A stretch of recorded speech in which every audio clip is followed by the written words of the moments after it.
Assalamualaikum warahmatullahi wabarakatuh. Halo teman-teman semuanya. Di sini saya mau membahas kembali proyek NLP kemarin ya.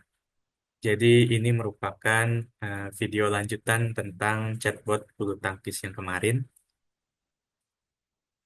Kali ini saya akan mencoba menguraikan lebih detail ya, bagaimana cara kerja aplikasi ini, bagaimana suatu jawaban dapat dipilih sebagai jawaban dari pertanyaan yang kita ajukan.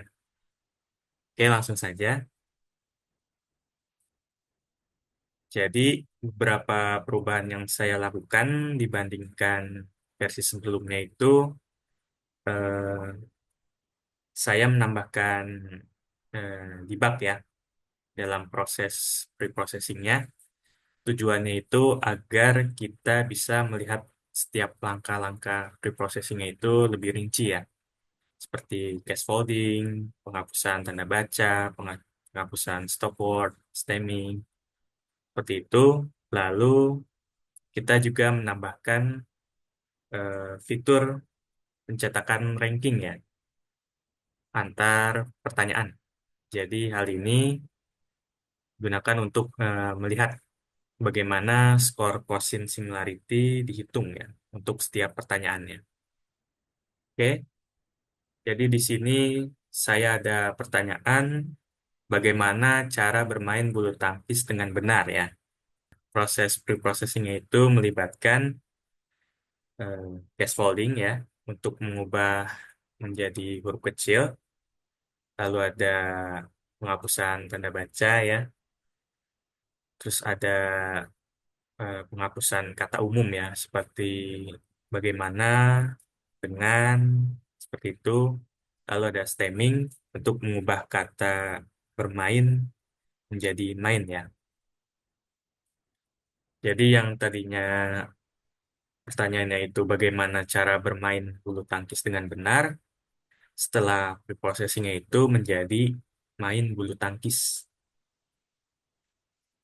Lalu setelah preprocessing itu ada tahapan TF-IDF, yaitu memberi bobot pada setiap kata. Seperti yang sudah saya sampaikan di video sebelumnya, karena komputer itu nggak bisa baca teks seperti kita, jadi kita perlu ubah semua pertanyaan yang tadi itu ke dalam angka atau vektornya. Caranya dengan TF-IDF ini, yang intinya itu mengukur seberapa penting sebuah kata dalam sebuah kalimat. Nah, coba bayangkan, kita punya banyak pertanyaan dalam kasus ini bulu tangkis.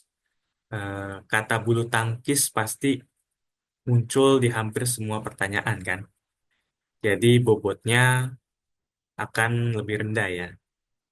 Tapi kalau ada kata seperti main, servis pendek, nah mungkin hanya muncul di beberapa eh, dataset kita ya. Jadi bobotnya bisa lebih tinggi. Dengan begitu, nanti setiap pertanyaan kita itu berubah menjadi vektor angka. Misalkan pertanyaan pertama di sini bagaimana cara bermain bulu tangkis berubah menjadi 0,1, 0,3, 0,5.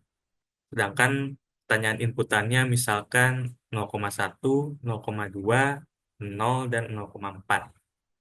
Nah, quotient similarity ini tujuannya adalah untuk menghitung kemiripan antara dua vektor tersebut. Nah, jika hasilnya itu satu, berarti dia itu sangat mirip ya. Sebaliknya, jika hasilnya nol, berarti tidak mirip.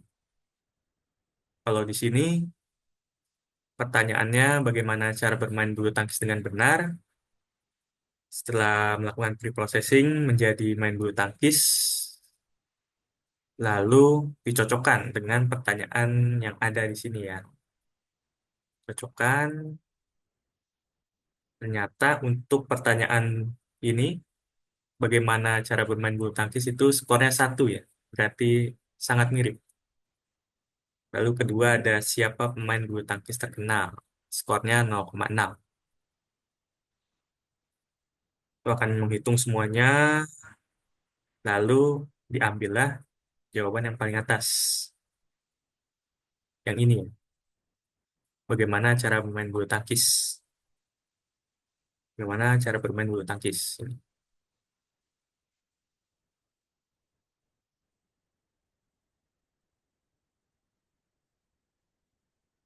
Kalau kita coba pertanyaan yang lainnya,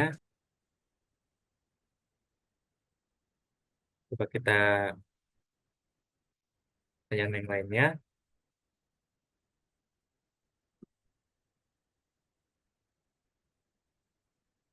Soalnya saya seorang pemula, apa saja teknik dalam bermain bulu tangkis?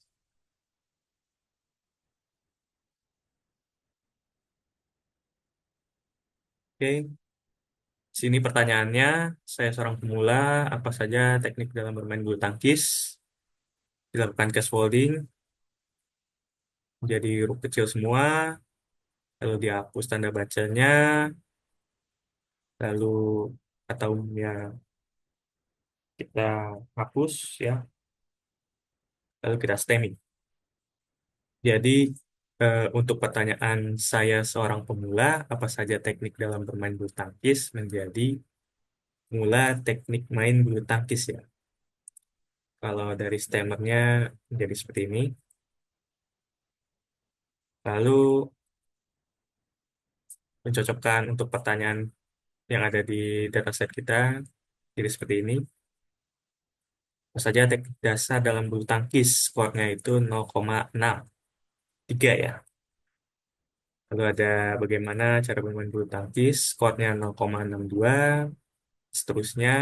Maka jawaban yang diambil adalah ini. Jawaban ini ya. Apa saja teknik dasar dalam bulu tangkis.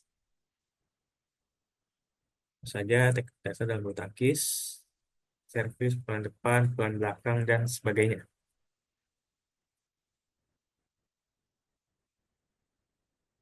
Ya, sekian dari saya.